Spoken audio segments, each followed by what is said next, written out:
Papanak natin ngayon yung mga mga busy sa email.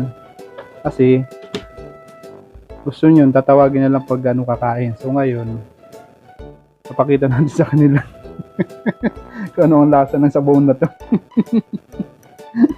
Kasi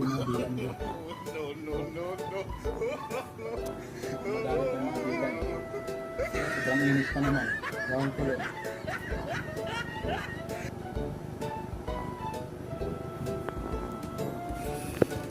Jay, ano nga to, Jay? Hindi ba yung panlasa ko eh?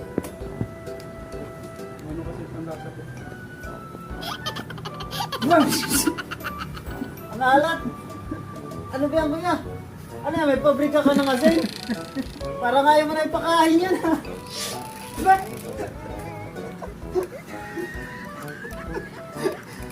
Man down. Saan si Bodos? Hindi ko alam, kuya. Huwag ka magano ha. Huwag mo sabihin na prank kita. Kasi ano yun eh, laging nag-i-email yun eh. Prank natin ngayon. Huwag kang maingay ha. Huwag mo sabihin na hanapin ko. Bali yung isa naman ipaprank natin. Walang kalam-alam eh. Ayan o. Busy sa paglalaro sa email lagi. Hindi mo talaga yung ma-istorbo pag naglalaro yan. So ngayon, ipaprank natin guys. Dos, tikman mo nga to, Dos. Ano, kuya? Sabaw. Maano kasi yung panlasa ko eh. Nagkindi kasi ako kaya hindi yung panlasa ko.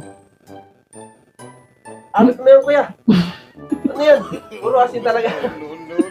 Parang gusto mo kayo maglisat sa bato, ha?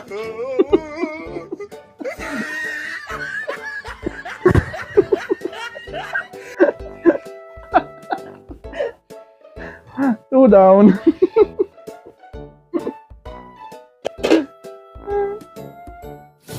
Success guys. Nagsama na yung dalawang na prank. Nag-email, di pa rin tumitigil. Ayos. Success yung prank natin. Na-prank na naman natin sila. Na walang kalam-alam guys. Salamat.